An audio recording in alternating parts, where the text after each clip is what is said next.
developed a manned space tourism system. This is going to catch hold like a wildfire we have never seen. Space is absolutely crucial. It's our communications, it's our logistics. The rocket ride is pretty memorable as well, especially the ignition. I'm part of something that history is yet to make. What we are experiencing will be the greatest emotional event of our lives. Richard, you're right. He's just an incredible entrepreneur and a very spectacular. The important thing about today's accomplishment is this is not an end, it's just a very good beginning. This will be a trip like no other. It will give those that travel with us a unique and life-changing perspective of our planet. For most of us, escaping the constraints of gravity is something we've only been able to achieve in our dreams. Until now.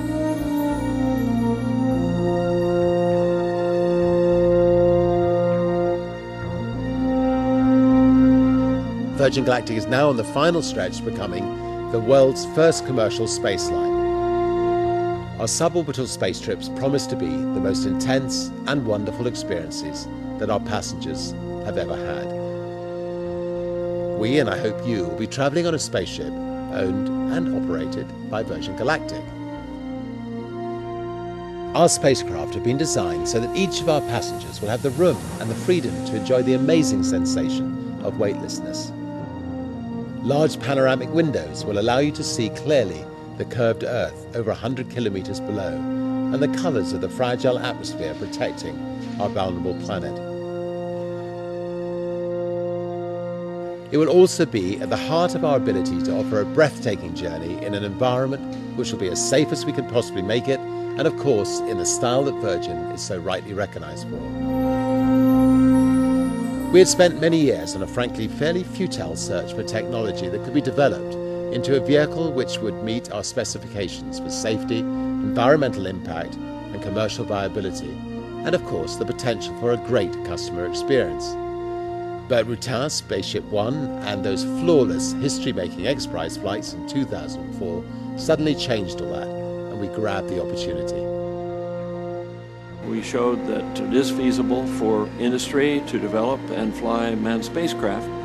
But the more important thing is that what we did on our program is to develop safety solutions. Spaceship Two has a unique feathering configuration. And what that does, it allows it to re-enter the atmosphere in a carefree fashion. Now what that means is the pilot or a computer doesn't have to perfectly line it up. It can come into the atmosphere at any angle and it'll straighten itself out without the pilot having to fly that or without a computer having to do it.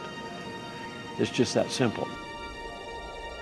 The beauty of Bert's feathering device on Spaceship Two is that it combines the best features of re-entry using basically the atmosphere of a brake and not having to fly a flight profile with the fact that you can then change the shape of the ship at 50,000 feet back into a normal glider and land on a normal runway as people would do in the shirt sleeves environment of a normal aircraft.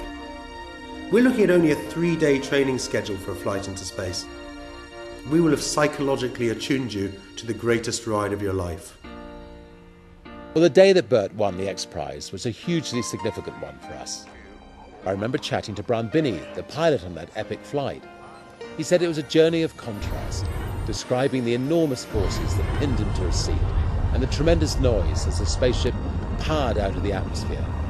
Then suddenly, the dramatic and absolute silence of space. The vibrations go away, the shrieking, shrilling noise of that rocket motor disappears, and you get this instant karma of weightlessness. Someone's pulled back a stage curtain for your eyes only, this black void that's space. It's a mystery, but you get a sense of its majesty as well. There's this panorama, like you've never seen. It's majestic.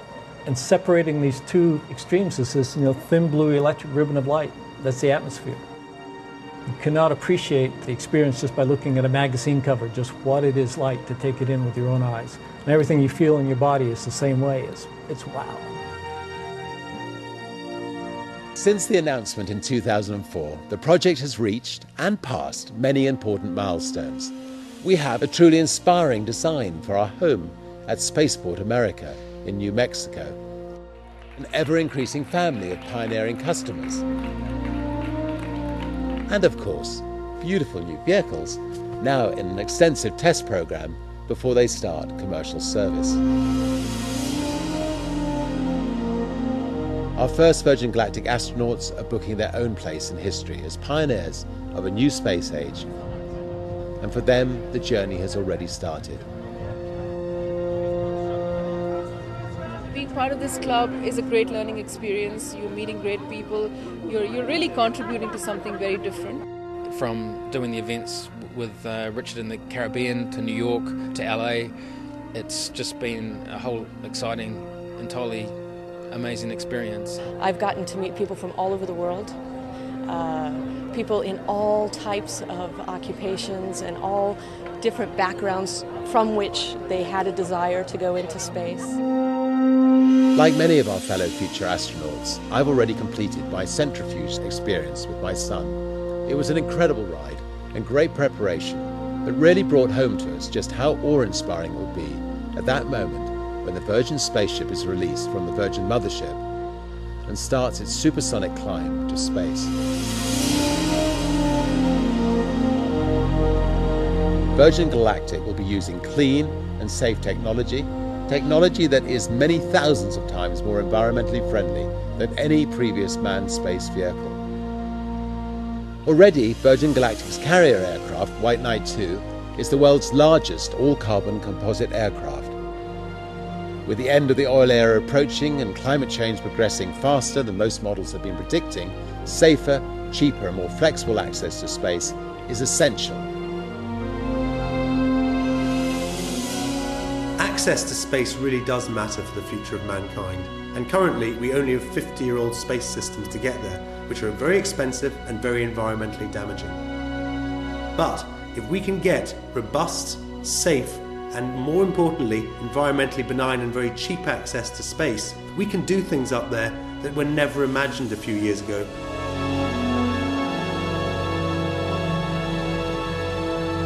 Well, I hope you will be as excited and inspired by Virgin Galactic's mission as I am.